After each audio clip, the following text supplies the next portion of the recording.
Hello, everybody, and welcome once again to Apostolic Children's Ministry Podcast. We are with two people that I enjoy being around, and one of them is my wife, which is good that I enjoy being around her because that'd be a problem if I didn't. So, Jennifer, this is your third time on the podcast? I don't remember. Maybe. Something like that. Well, welcome back. And we have Liz Machuca. Yeah, you guys missed it. Philip was dancing. Well, yeah, the intro music, it's jamming. It does something to his soul. There's something wrong with you if there's not a little jig when something's playing. This is kind of a funny but off topic.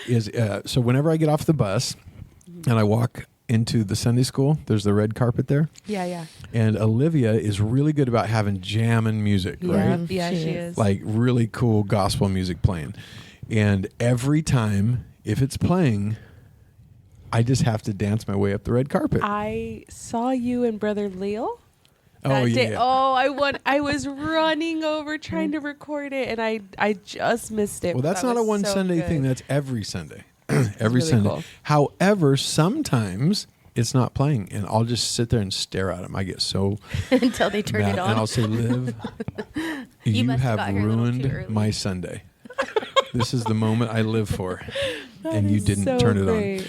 And so last Sunday, the reason I brought that up is she was playing some jamming music. Well, she thought it was funny that I was really, having a good time dancing up the carpet. So she starts recording. Well, when you record from the phone that's playing the music, it stops playing the music. And so, mid jam, it's like getting a cold bucket of water thrown in your face. All the music goes away, and here I am looking like a dingbat because a guy dancing with no music looks like a retard. I look like a retard anyway. So funny. But anyway, I wasn't supposed to use that word probably. Probably not. I'm not very PC. Sorry, if you're out there and offended, I really am sorry. But if I'm just I'm not very good at this. All right, so back to what we were saying. If you don't dance when you hear the music, there's something wrong with y'all. Right. All right. Liz can't keep herself together now. Yeah, she's trying to figure out how on earth she got on the podcast with a lunatic. All right, so Sister Liz, welcome. Thank you. Yes, and they are our toddler teachers. Oh, my son is here, by the way. And so you'll probably hear him chirping every now and then. I just shut the door, trying to cut down the noise, and effectively locked him out. And he doesn't like being locked out.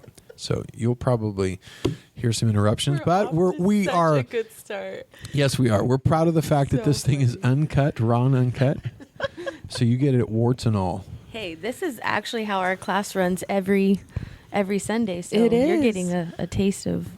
Yeah. That's actually what I was trying to do. I was trying to introduce the chaos of toddlers into the podcast because if anyone can handle it, it's you guys. You're very kind. Yeah. Very kind. You should be able to. Yes. Toddlers are the kind that are likely to...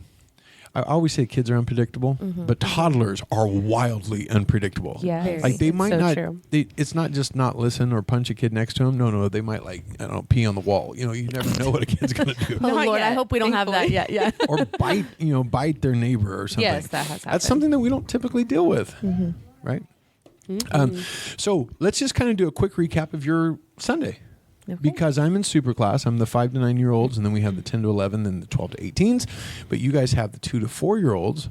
And so I want to hear what this Sunday looked like in the world of Jennifer and Liz and all your fellow teachers. What did that look like? What did you guys teach on? So we taught on self-control. And So did we. What are the odds? I know. It was so good. It's almost like we choreographed that. It's almost like we have it planned for the year. Almost. So I did do the lesson, but actually, my son is giving us some unasked for information. So, welcome to the toddler toddlers world. do that. It's Yes. okay. But it starts Saturday. Jen came and set up our classroom on Saturday. So we're going to try to do that going forward, kind of back and forth. But hopefully in the summer we can just do a really big setup. And it's You know what, let's- every night. Let's just dip our toe into that a little bit because we are 90% of our classes are in the setup and tear down as far as We were not able to keep everything set up. Even in our super class where we have most of our big decorations and stuff, there's always at least once every 2 weeks where we have to tear it down. Not tear it down, but at least take all the benches and everything that's past that. We have like a line in the sand that they're like, don't go past this. Yeah. And so we have to fold it all back. So we really don't have any fixed classrooms, and you guys are in a school classroom. Yep. We're in the 1st and 2nd grade classroom. And there cannot be any sign that you ever existed when you're done. Which we try really hard. We do try. So that's the challenge: how to make it immersive and interesting, and catch their attention when they walk in, and yet not leave a trace when you leave. That was I taught at the toddler segment at the children's ministry seminar. That was a mouthful. And somebody came up to me after and said, I have a classroom that is a shared space. And how important is it? Do I need to go all out, huge, wonderful decorations every single week? Will it hinder whether or not these kids are learning? Is it really, really, really important? And my short answer for her was no. I mean, it's great if you can, if you do have the staff and you're able to set up Saturday, tear down right after Sunday, you have enough people, great, go ahead. You have people with a burden for decorating a room, do it. That's amazing. But if you can't, I told her, even as simple as putting out a really neat rug, it creates a little space for the toddlers. That's what you guys do, right? Yes. Where'd you guys get that? Amazon. All right. Jen is awesome. Very, very cheap. It's like why do I ask anymore? Honestly, it's like an 8x10, and it folds up very, very simple. Yep. Roll it up after each and class. It sits in my office, and I stare at it all week long. And thank you for that. Yes. I'm kidding. Everything's in my office. But just as simple as putting a rug out, it gives a space for the kids to corral to. It keeps them from running out of the classroom. It gives them a little area that's their own. And Sister Jen also has found backdrops. And what are the little hangers you use? Ooh, those are cool. You know what? I don't know what they're called, but so they're if you for have a drop ceiling, where you have like the metal frames and the pieces that sit in the frames, like most classrooms. Yeah, T-bar. Yep. What'd you get for that? So they're on Amazon. Another fellow Sunday school teacher shared it in our chat and just said, hey, I found these for drop ceiling, and I ordered them, and then we got moved out of our class and then we got put back in one of the modulars, so it worked out. But anyways, yeah, they just clip into the T-bar, and they're hooks, and you can hang anything from them. So we hang our backdrop from that, and it makes it a simple setup and tear down. So much easier. Yes. Now you can hang anything from a drop ceiling, as far as like you can try to rig up your own shower curtain hooks, or you can put zip ties or whatever else. Well, the fact that I can leave them there. Yeah, and they blend in, and they just disappear into the ceiling, and nobody even knows they're there. No. So it makes setup and tear down a lot easier. And decorating your class, you can do it very simply with a nice rug and a nice backdrop. Absolutely. Yeah. So that does bring up an interesting, like, kind of catch-22 is, yes, you can get away with not setting up. But it seems like, and maybe this is just a slanted view, but I'd love to get you guys' opinion on this. It seems like the more effort a teacher puts in, the better the class goes, or the more they get out of the class. So while you can, I don't have to buy snacks for my class. I don't have to. I could still have good Sunday school without it. I could still have good Sunday school without decorating. And you could do that for almost every little piece, if you're taking them one at a time. Do I have to have action songs? You don't have to.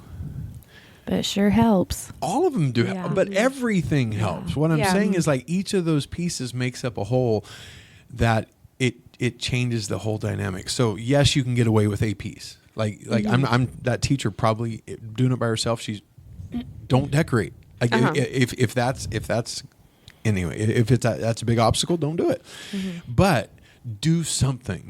What I mean is try, push yourself beyond where you're comfortable, because you will get a return out of it. It seems like every time I try to give myself a pass in Sunday school, like, I'll just do a lesson that I've done before, and I don't even need to really practice it. It never goes well. Yeah, it's true. But it's okay to use those, but practice them anyway. Like act like it's the first time you've done it and it goes well. So I think the more effort you expend, the more you're going to get out of the class. And I don't know, that's how it feels. Yeah, that's very true. It is a little different too for toddlers. Sometimes the decorations can be a distraction. Ooh, I can see that actually. So we've done it before where we had tablecloths separating one side of the classroom from the other just so that they would stay out of the desks, things like that. And it just became a place of hide and seek. Yes, they want to go back behind it and play. Mm-hmm.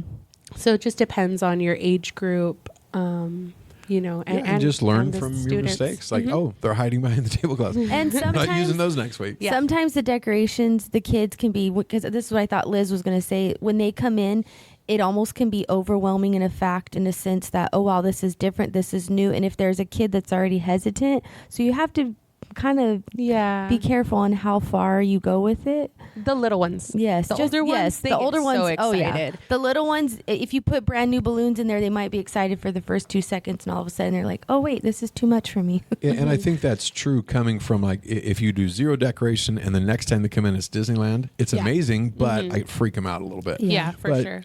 It's like heating up the frog and water. You just kind of like make it a little warmer every week. That's what we need to do. Just keep adding every week, just a little piece at a time. Now the brand new kid, I've never. I mean, maybe in toddlers it's different. I've never seen a kid come in and go, "Oh wow, this looks like too much fun. I'm staying home." So it started with that Saturday. Sister Booker's amazing. We are chasing rabbits, aren't we? Here we are, 11 minutes in. We haven't even got past Saturday. Well, Liz is getting us back on track. So that happened. Make him quit talking. Sunday morning, our classroom usually opens around 9:30. So we have some type of pre-class activity set up. This week was Legos, but we've done... The little ones or the big ones? The big ones. No little ones. The little ones, they'll choke on them. So as big of a block as you could possibly find. These are like the foot long ones? Probably. No, these are just the regular. Oh, okay. I'm sorry. Like I'm thinking of the giant ones. No, not the waffles. No. Okay. But so we do have waffle blocks that we play with. We do have Play-Doh that we'll cycle through as a pre-class activity, and paint with water, where I get them at Dollar Tree. They're little books, and they get paintbrushes and water, and they can paint.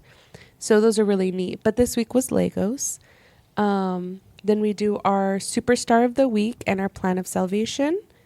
I believe Arya did that segment this week. Yeah. Do you do similar to what we do in our super class as far as like assign everybody positions ahead of time? Yes. And how far out are you trying to keep that schedule out? I like to create it for a month ahead. Well, say now for June. Does that make sense? So she would probably she'll probably send it in just a few days, but she always has 4 weeks out. Okay. So like for the first of the month. So she'll set it up in at least 3 to 4, because I can always go through and open the whole month and view what's coming ahead. Yeah. Yeah. Cause we have like in super class, the grand ambition, we're always going to be a month out. Yeah. Ha! That's just not the way life happens. I mean, we try to be on it, but right now we're shooting for 2 weeks. Like if I can have what's happening basically 3 Sundays from now, then that's good enough for us. I try to do the month. I try to stay on top of it as much as I can. We do, all of our teachers are parents too, though. We're a lot of moms. So I try to get availability ahead of time so that I can have them scheduled. But I try to send them on Monday, send the schedule for Arya's that not coming a parent? Sunday. I said most of us. Okay. Right. Maybe like 5 out of the 7 or 2 of them are not moms. So she did Superstar of the Week. It's, Student of the Week kind of thing.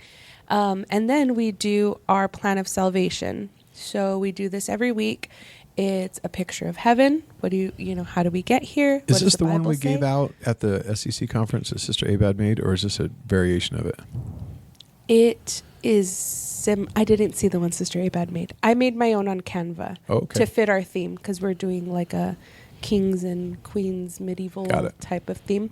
So they're little shields. So one shield has a picture of heaven. So then we say, what do you need to do to go to heaven? What does the Bible say we need to do? What's the first step? We repent. So then there's a picture of a knight kneeling down as if he's praying and repenting. And then we have a shield that says Holy Ghost.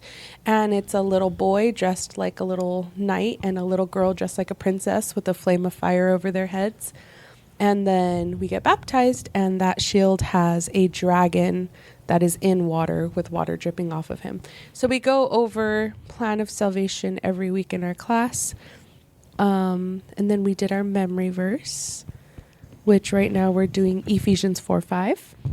And it's so cute how Liz has the kids quote it. I love it. It is really cute. Yeah, we do signs for it to help All right, them. you got it. I know we don't have video, but you have to at least. So it's one Show Lord. me. So you hold up one finger, and then you take your sign language L and go across your body. So one Lord, one faith, and faith is you wave your hands up in the air. And one baptism, and you hold up your finger one, and then you plug your nose, and we go, and we get baptized. So it's one Lord, one faith, one baptism, and the kids, they love it. Yeah. It's really, really neat to see them. How long do you do the same verse? About 3 to 4 months. So I do about 4 verses a month. So 4 verses a year? Yes, sorry. No, that's yes, right. That is correct. 4 verses a year. It's like 1 per quarter-ish. That's cool. And these are kids 2 to 4 year old. And we've said this before, and that's why in Superclass we've gone to 1 per month rather than 1 per week. Is you can burn through a whole lot of verses, and honestly the long-term retention isn't there. So for our 5 to 9 year olds, we found that if we teach it 4 times, they can usually remember it. As long as it's 4 different ways, and one of them being a song or something.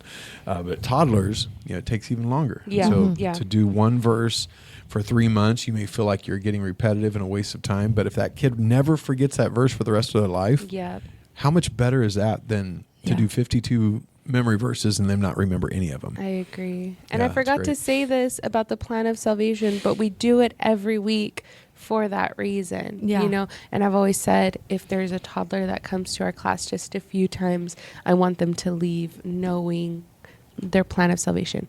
And this week, one of the girls that rides on my bus, we got to baptism. So we said, and what's the third thing that we have to do if we want to go to heaven?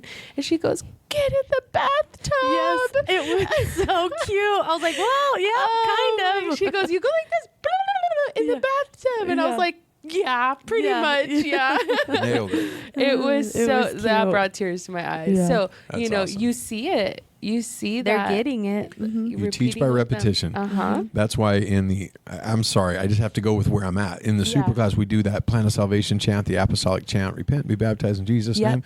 Well, we've done it so much that we finally reach saturation point, like where the kids are like, all right, can we do something else? Wow. So we are starting to mix it up. So we're not forgetting it. We're still doing it every other week probably, but we're just calling it the plan of salvation now. And so we'll do it in different ways. Like last time we did that, the one that Brother James Wang did, Acts 2, 8, 10, 19, Acts 2, and you're clapping and stomping.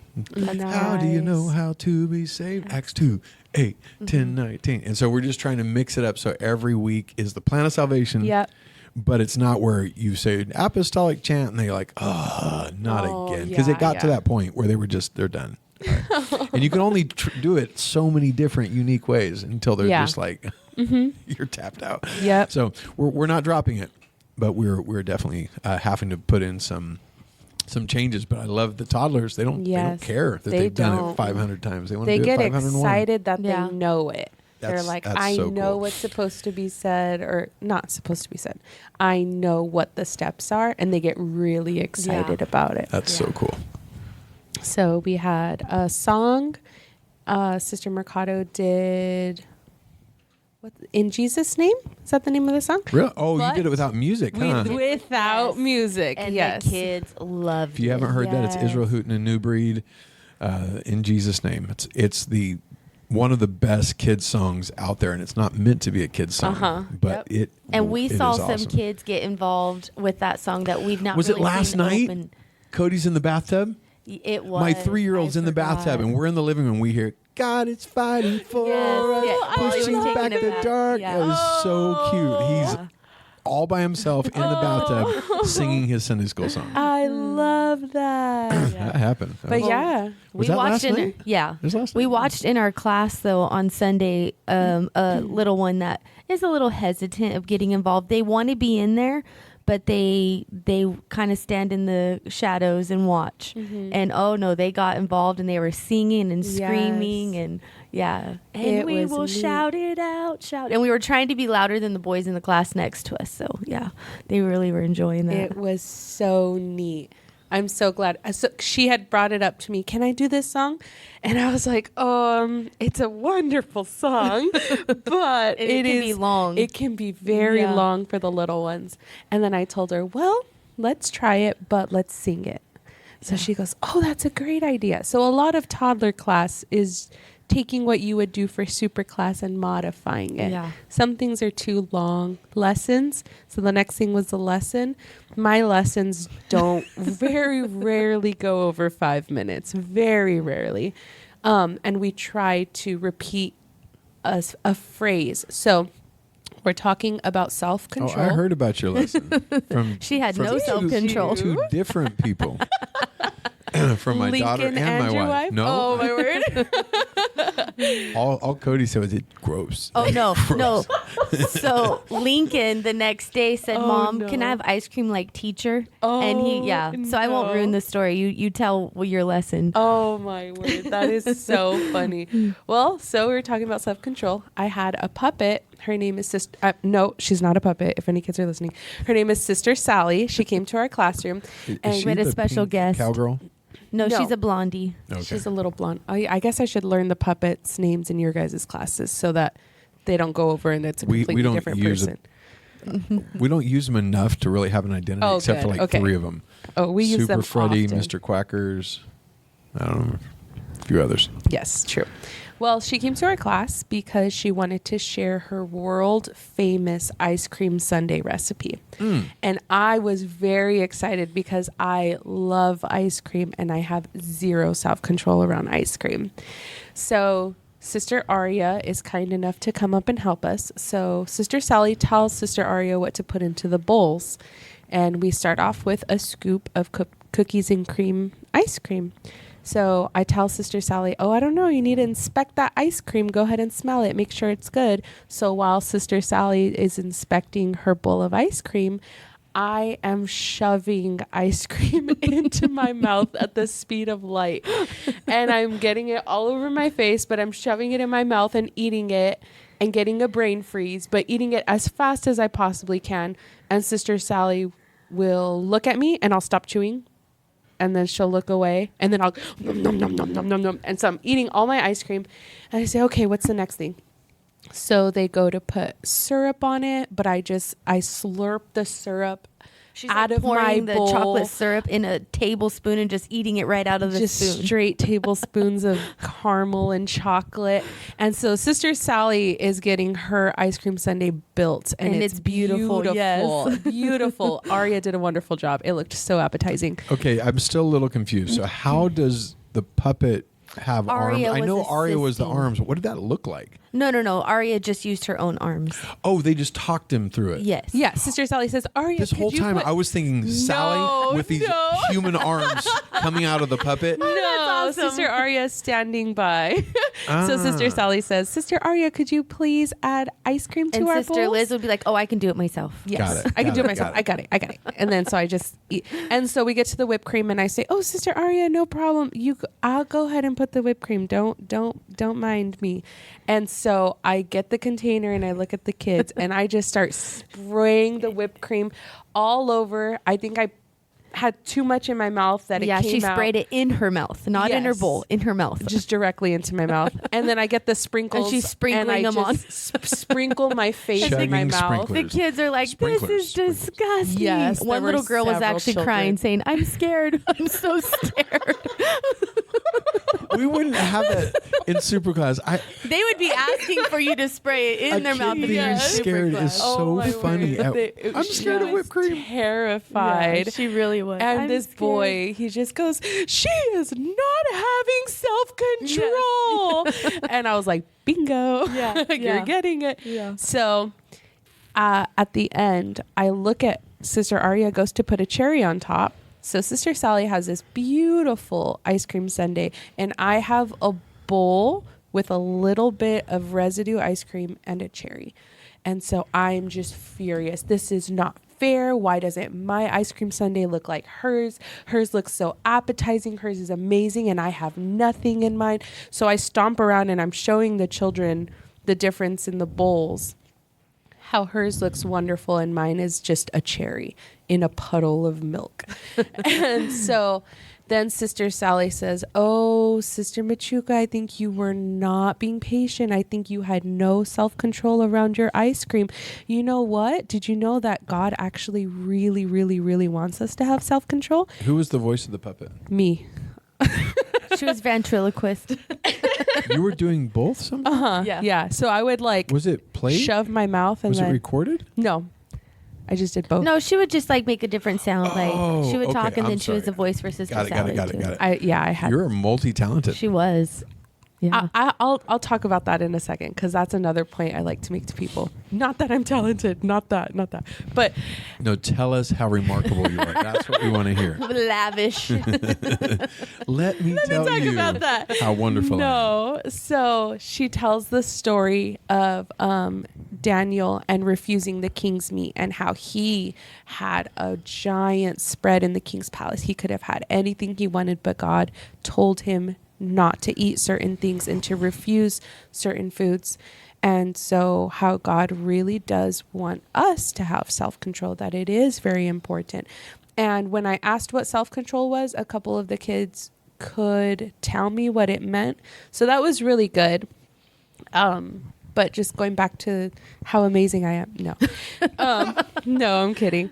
But that's one point I like to make to people. If they don't have a team of people to help out, a really good way to get that second person in your skit or in your lesson is by using a puppet, especially with toddlers.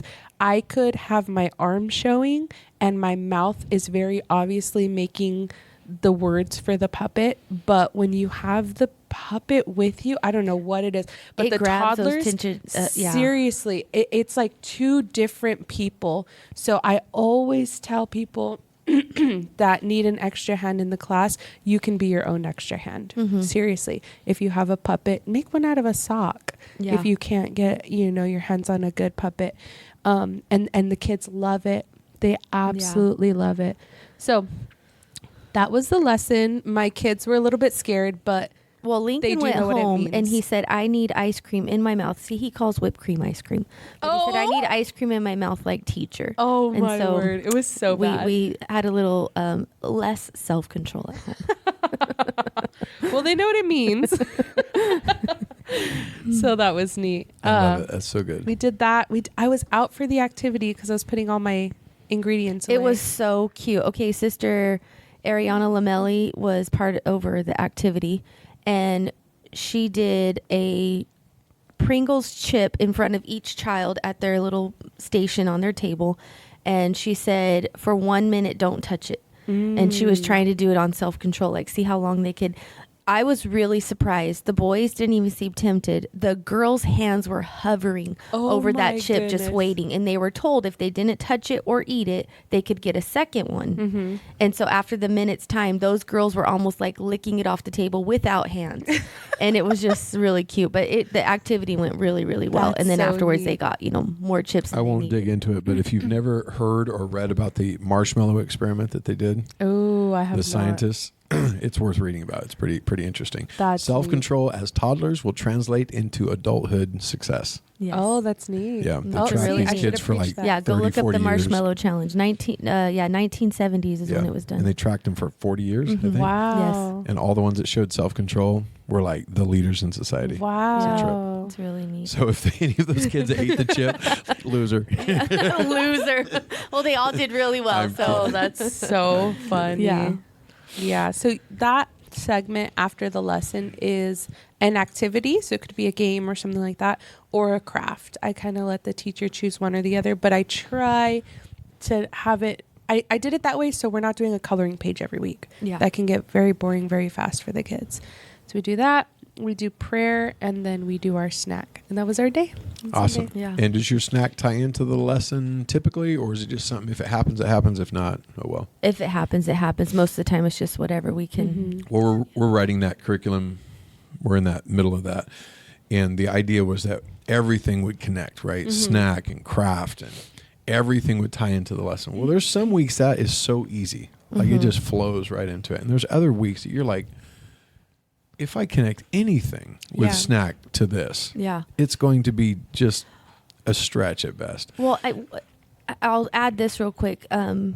Aria did a lesson on creation, and she did such a good job. She brought in a snack, and each kid had a Ziploc baggie. It all had something tied into each day I've seen, of salvation. I think her mom did that creation. years ago. Yes. The goldfish. Yes. Amazing. And it was so neat. The kids clouds really were- liked it. Now, some of the kids kind of, moved on ahead and finished the bag before she They was were on done. day 5 by the time she was on day 1. But it was really cute. So, yes, there are some times where you could tie the snack into it. But Yeah, sometimes it's easy. yes. And sometimes, man, it's like pulling your hair out. Like, I can't figure this out. So we finally came to the realization that if you've looked hard enough and you've shared it to the group and no one can come up with something that's like really not just a wild stretch, just say insert snack time here. Yeah. And then Yep. you figure it out. Because sometimes you just go to graham crackers and milk or whatever the standby is in your class, right? That's so funny. Yeah, you don't always have a clean fit. Yeah, I've seen some pretty creative ones, like the burning bush. People, I think Sister Cindy, when she was in my class, she did like a green little cupcake wrapper with Cheetos inside of it, so it looked like You can do little some bush on really fire. cool stuff. Yeah, she did some really neat things. Like we did one for Abraham and Isaac, and so I was, I don't have any ideas for snack. Well, I found, the stars of the sky and the sand of the sea. Oh, yeah. So I was like, we found these gummy stars that you can get for super cheap. They're like gummy bears, but they're stars. Nice. And then the sand is edible graham cracker sand. But there's a recipe to make it that'll last, and so you can eat the sand and eat the stars. Like, that's pretty cool. But some of them I looked for. And I'm serious. Like an hour later, you're just beating your head against the wall. It's like, this at is that not point, worth goldfish the time, it is. Yep. the investment. So Yeah, so that's how our class schedule goes every week. And then, like you said, there's different teachers that are assigned to the different segments. So that's awesome and very good. Mm-hmm. And I'm not going to go into this in detail, but at super class, we did the same topic, and we told the story of Daniel and his 3 friends.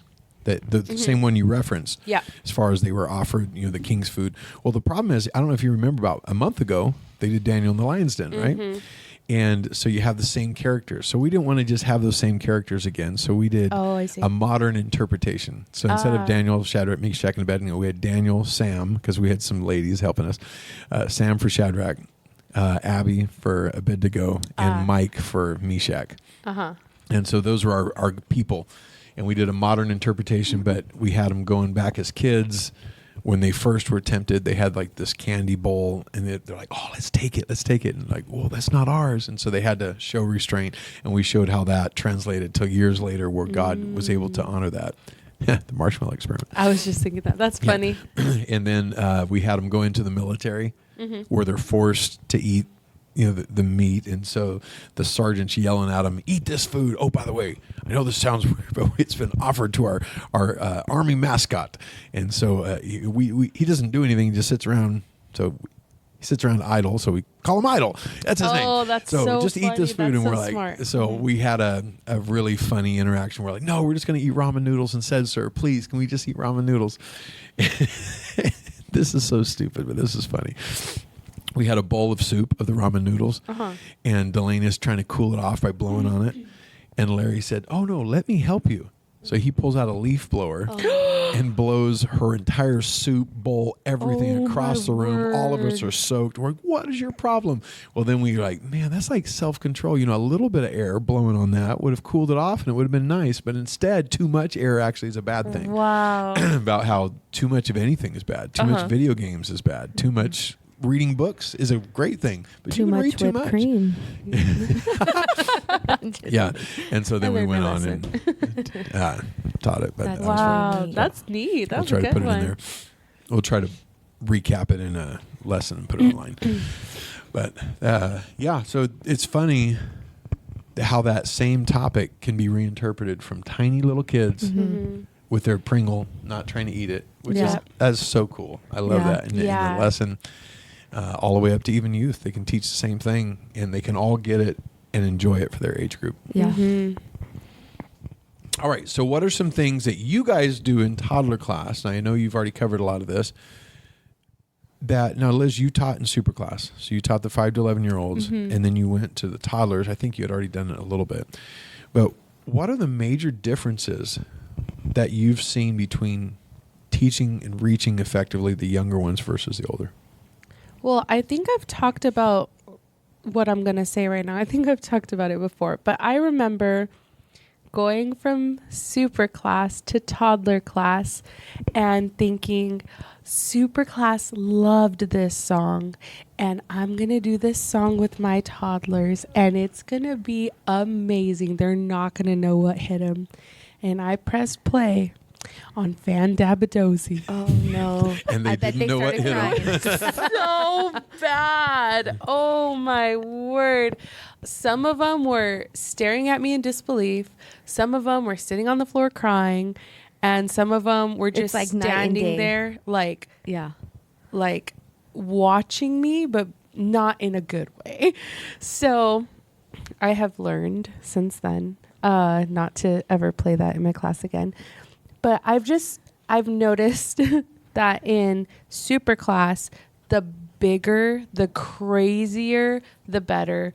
But with toddlers, you have to take something really big and make it bite-sized for them. If you're going to do a really fun song that they like in super class, you're going to have to take that to toddlers and like you did get this last the chorus, week. Take the music and use you and your fellow teachers sing it together with them, and do that God is Fighting for Us over 6 times. They'll love that. But if you're playing the whole song, you're gonna lose them. Yep. If you're doing a lesson in super class, it can be big, it can be crazy. In toddler class, even the puppets scare them. So I shouldn't say that because some of them they do like, but well, it depends on how it's done or what it looks like. Yeah. So like if we had Philip bring Mr. Quackers in and start telling us, I'm telling you, if he came in and started telling those jokes, those kids would be on the floor sobbing, wanting to go home. Like they would not get it. The biggest revelation of how different that class was years ago. Sister Lozano was teaching that class, and we had our big kids night coming up, and so we were going to each classroom dressed in our costumes that we were going to be wearing, and it was mad science. So I had my lab coat on, I had this big orange wig, and we were coming in and go, guys, it's going to be so awesome Sunday night, Friday night through Sunday, it's going to be incredible. And so we're just over the top. Yeah. Every class we slayed. The kids were like, it's going to be awesome. We walked in the toddler class and melt down. Every kid was crying in 10 seconds. Yes. I scared the devil out of them, which is probably a good thing. They didn't have any devil left. Then poor Sister Lozano probably had to try to redeem it all. Oh, it was terrible. Yeah. Like I left in chaos. All the kids are crying. I'm like, I'm so sorry. I'm so funny. And we thought we were toning it down compared to the others. Yeah. But just seeing us was enough. They were done. Yeah. Yeah. So I realized, wow, this is a different world. A world I do not understand. So I think the biggest takeaway is taking big things and making them bite-sized for them. Puppets work really well. Singing the song a cappella, is that how you say it? Yeah. That works really well. And everything is bite-sized. So almost every segment in our schedule is 5 minutes. So we start the class out with a pre-class activity, and that will last 15 minutes into class time, because a lot of toddler parents, not a lot, not very many actually, but some toddlers get to class a little bit later. So if they come into class and they have an activity to do, that helps them to come in and get comfortable. Transition well. So our pre-class activity goes 10 minutes into our class time, and then every segment after is no more than 5 minutes until we get to the activity. We spend a little more time there. That brings up a great point is we don't have this as much with the older kids, but in toddlers, many times that kid is tied at the hip to mom. Yes. And they don't want to leave mom. And so sometimes the only way to get that kid to stay is for mom to stay. How do you deal with that and have class without eventually having every single parent of those kids there and not have enough room?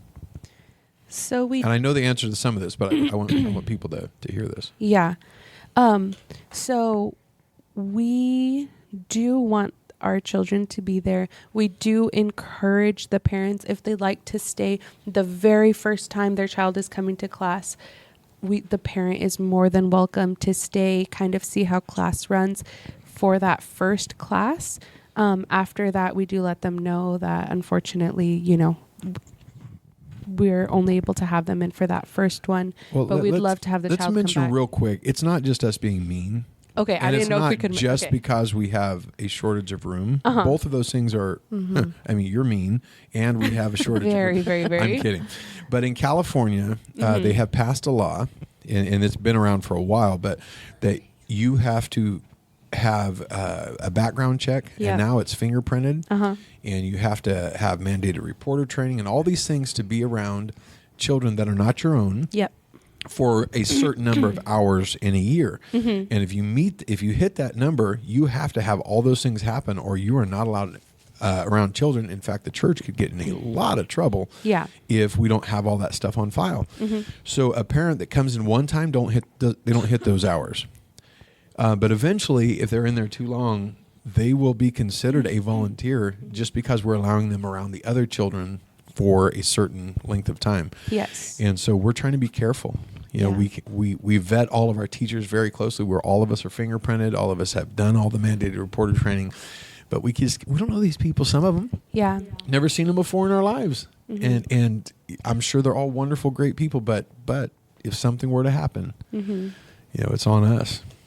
So I don't go into as much depth, but I do let the parents know that is the reason why, not because we're just don't want them in there. Yeah. Exactly. Not just because we don't want them there. That's not the case. So I do have the conversation with the parent after class about that. Thank you so much for coming. We do hope your child continues to come. We loved having them in class. See you guys next week, but just them. And but very nicely. So we do that. But if they do come the next week, if they do come with their child, I always encourage them to say goodbye to their child. A lot of times the parent will see them being distracted with Legos and then sneak out. It was my preferred method of getting out when my daughter would cry. But Sister Lozano has taught me that if we do it that way, then the next time the parent comes to drop that child off, that child is clinging to their hip for their dear life. And they know, if I look away for 1 second, my mom is going to sneak out of here. And it creates like a distrust. And it makes them very scared to stay with us and to come with us. So we always encourage parents. I know it's hard, but say goodbye. Say goodbye to them. Let them know you'll be back after snack. And we try to reassure the children as well. I had never heard that before, but that makes so much sense. Yeah, I just do a lot of lying the whole time. Oh, tell them your parent's coming back in just a little bit, A little bit's relative. Well, I make them think that it's in a couple minutes. I'll be like, hey, listen, we got one more thing to do, and your parents will be right back. And they're like, okay, so they get distracted for 5 more minutes. I want my mommy. Okay, she's coming. Awesome. And that works well. If they're not excessively crying. So if they're excessively crying, then we have a whole nother protocol that we go through. We don't have to do it too often, but at the drop off, we try to soothe them. Obviously, we try to redirect them. That's what the pre-class activity is for. Hey, do you want to paint this picture? Hey, do you want to play with Play-Doh? Let's make a tower with these blocks. We try our best to get them integrated into what we have going on. If at the 3-minute mark, they've been in the room 3 minutes, which is long for a toddler, for a screaming toddler. If they've been in there 3 minutes, we'll take them outside, because at that point, it would be a distraction to the other children. If one person is crying for their mom, one child that is happily sitting there playing is like, you know what? That's true. Yeah. I miss my mom too. You're right. I want to be with my mom. And so it can create a chain reaction if we don't get them out of the classroom. So after the 3 minutes, we take them out of the classroom. try to soothe them outside on a bench. If after 5 minutes, so this is 2 more minutes outside, the 5-minute mark total. So if after 5 minutes total from them being dropped off, if the child has not stopped crying, then we do message the parent. So we will message the parent, hi, so-and-so, your child is here. They haven't stopped crying. We don't want to force them to be in a place that they don't want to be. Could you please come pick them up? And when they come pick them up, we let them know this is totally normal. We work with 2 to 4-year-olds, so none of them have any experience going to school, being dropped off at a preschool, kindergarten, whatever. So we let them know this is completely normal. It happens. Keep bringing them back. We want them here. We love having them in the class. Just keep trying, and eventually it will work. So if the parent does not answer the calls or the texts, then one of us does bring the child to the parent, because we can't have the child in there crying and creating a distraction the entire class time. Awesome. That's very well phrased. I was sitting in our local church training that you did for the toddler classes, and it was just so very, very good. You had that discipline thing in line where it's just a point by point. If this happens, do this. If this happens, do this. If this happens, do this. And it's just, when it's clear, it's so much easier to follow. What are some other things that you guys do in toddler class that might be different from some of the older ones? So since I'd like to talk about discipline a little bit then, because in a very long story short, toddlers they have a very, very, very short attention span, but they also are very impulsive. So you might have everyone sitting down for a lesson, and there's a child that stands up and is like, it's time for me to fly like an airplane, and want to run around the room pretending to be an airplane. Or you might have a child that, wants to hit or bite, whatever, lay down on the floor. We've had several children recently that during the lesson, instead of sitting up and listening, it's nap time for them, and they want to just sprawl out on the floor. You could, if you wanted to, you could discipline the child and say, so-and-so, no, we need you to sit up. We need you to stop. We need you to this and that. But I have found the better way to go is to say, let's say Johnny is laying on the floor and Sally is sitting upright and listening. So instead of disciplining Johnny and pointing out the bad behavior, instead of that, I would say, oh, Sally, you are doing such a great job listening. Here's a fruit snack. I am so proud of you. And I'll give Sally a fruit snack. And then Johnny is like, oh, I want a fruit snack. So then Johnny will sit up. Johnny will be listening to the lesson. And then after he's been sitting up a bit, I would say, oh, Johnny, you are doing such a good job sitting up, listening to the lesson. So instead of shining light on behavior that we don't want in the classroom, or shining light or bringing attention to negative behavior, I find that rewarding good and positive behavior in the moment helps so much more. Also knowing that someone's walking around with a bag of fruit snacks or Skittles, they are really focused and paying attention because they want that. They know that they're going to get one if they're behaving. That works really, really, really well. I like what you said in your training about the science of a toddler's brain and what they're able to wrap their heads around, what they're able to actually do. Yeah. Could you do that real quick? I'm not trying to drag this out, but I thought that was really good information. Yes. It's called self-control survey. It is called self-control. It was a self-control survey. So I did find this very, very, very interesting. So in 2015, 0 to 3 and the Bezos Family Foundation, created an online survey for parents. And they wanted to understand what the parents thought of their toddler's ability for self-control. So parents were asked at what age they thought that the toddlers were able to resist certain desires to do certain things. So this wasn't the science, right? This was just what parents thought. This is just what the parents thought about whether they could control having a tantrum when frustrated, things like that. So I asked all of my teachers, how old do you think they have to be? We all answered and we all laughed together. So the survey results. So like one of the questions, if I remember right, was controlling emotions. Like how old, at what age can they actually do anything about that emotion? Yes. So say I have a cookie on the table and Johnny tries to grab it. And then I say, no, Johnny, don't do that. And he gets really angry. At what age can he say, okay, Mom, I'll eat that after dinner. No problem. Got it. I'm okay with eating that after dinner and not right this second. Okay, Mom, without throwing a tantrum. So in regards to the impulse control, 36% of parents believe that children could resist before the age of 2, while 56% of parents believed that children could resist before the age of 3. Wow. And then in regards to controlling their emotions, really upset that they had to wear the green shirt instead of the blue shirt that day kind of things. So in regards to controlling their emotions, 24% of parents believed that children have the ability by age 1 to control their emotions, while 42% believed that children had this ability by the age of 2. I think I would fall in both of those. Yeah, I'd be in the 24%. Yeah, that kid can figure life out. By 1. My son will be 1 next month. Or next week. Yeah. Quick grinding kid. Yeah, because totally. I told you to. But True Brain research showed that these skills actually start developing between 3.5 to 4 years old. And so this blew me out of my socks because it says it starts developing. It doesn't say it's fully developed. It doesn't say anything about by 4 years old they will control their emotions. It's at 3.5 to 4. It is just starting to develop in their brain. Those pathways are just starting to develop.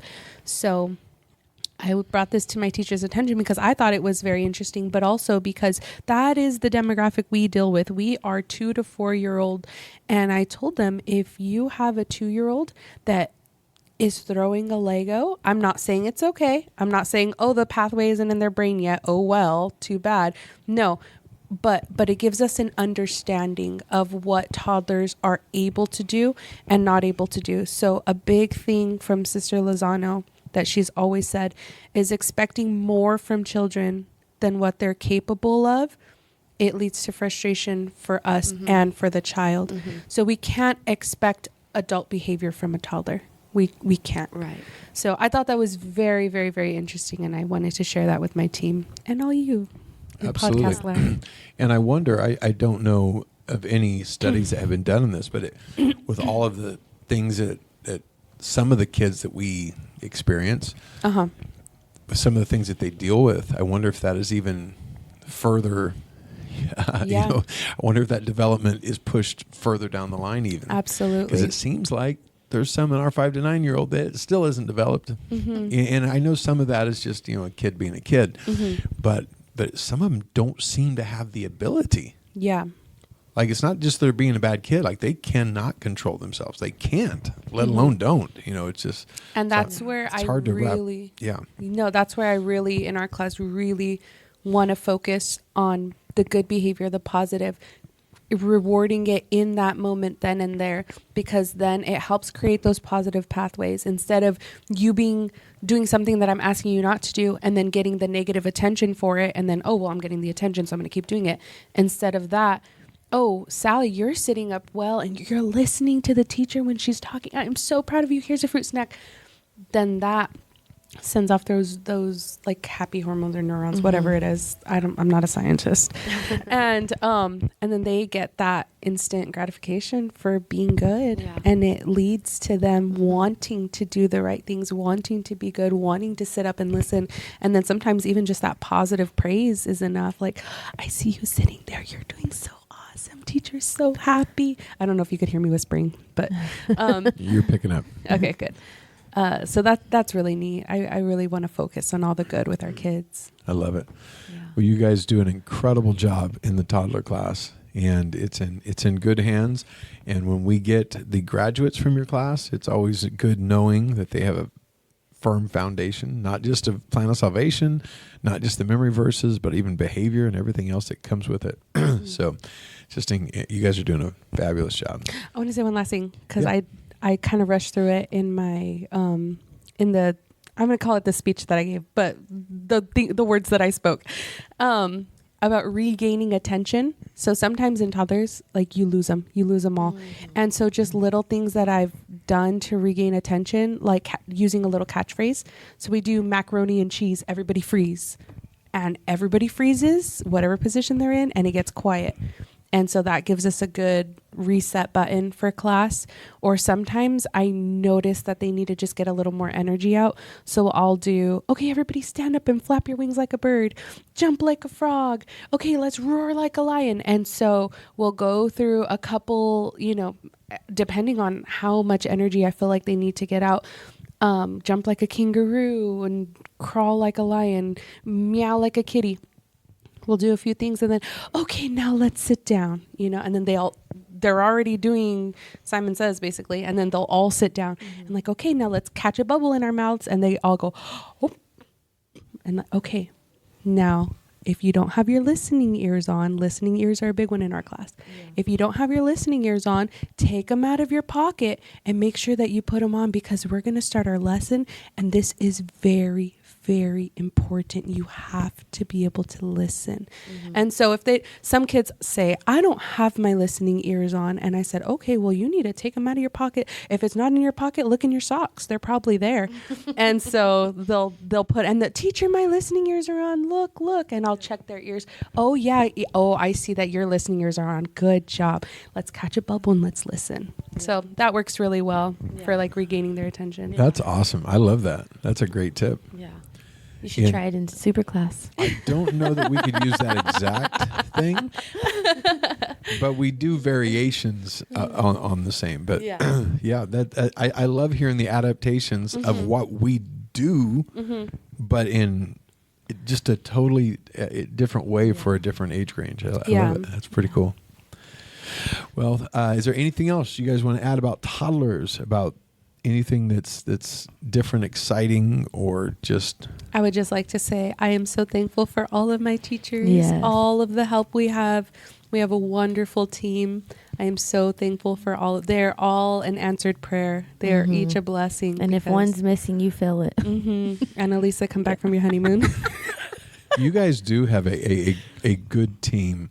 We do. And what's cool is they've all kind of felt drawn to that toddler class. It's not, it wasn't like they were assigned there. I kind of got roped in because Lincoln wouldn't let me leave class. And he was one of those clingy childs that Liz was talking about, the teacher needing, or the parent needing to leave. But since I did have a background check, because I was already on bus for a while, she said, would you like to help? And it was like little things here and there. And pretty soon, would you like to teach a lesson? She's amazing. So I kind of got roped into it because of Lincoln. Well, you've done a great job.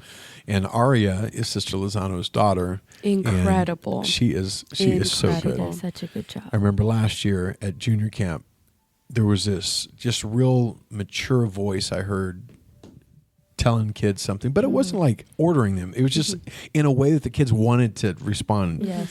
And I was like, who is that? Like, they are really, and it was Aria. I was like, what on earth? Well, she is so patient with the kids too in class, and she has such a way with them. Like when they're out of control, like she'll get down on her knees, down to their level, like try to explain stuff to them, or she's really good. We have an incredible team. The children are becoming the teachers, and how cool is that? Yeah. Aria was in our super class. And it doesn't feel too long ago. And she's the reason Sister Lozano became a toddler class teacher. Because she wouldn't let Mommy not go. throwing her under the bus. It's crazy. And like Tristan is scheduling the super class for not this Sunday, but the next Sunday. I'm like, that is a little kid that is now they're starting to. What's that thing you said years ago of you're training someone to take your place? Yeah. Oh yeah. Yeah, it's the ultimate goal. We want these kids to be able to replace us. Yeah. And it's happening. So neat. So I cool. love it. I love to see it. Yep. And the best thing about it, we're not only not threatened by it, we're excited by it. Like, this is awesome. Yeah, I can't wait till the kids in your toddler class are teaching your toddler class. That'd be so cool. Yep. And then Grandma Liz Machuca. Still with a can of whipped cream in my mouth. That's right. To get my dentures still out. Doing Sally the Puppet. All right. Well, thank you guys for being here. If you have any questions, send them to info@apostolicsundaySchool.com. We'll be happy to address them in any way we can. All right. Until next time. Bye.